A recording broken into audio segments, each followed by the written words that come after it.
எனக்கு உன் கூடவே இருக்கணும்னு தோணுது. ஏன் உன் கூடவே வந்துடணும்னு கூட தோணுது. ஆனா என் ஃபேமிலி நினச்சாதான் பயமே.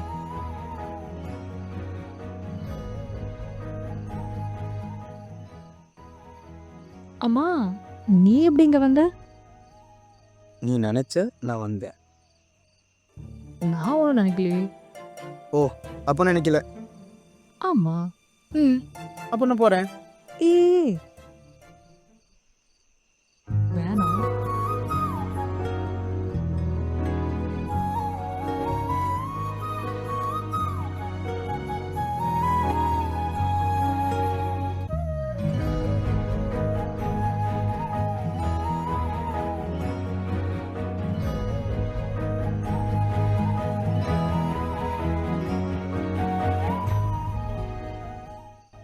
எப்போ இந்த வாட்சை பார்த்து என்ன நினைக்கிறியோ அப்போ நான் முன்னாடி நிற்பேன்.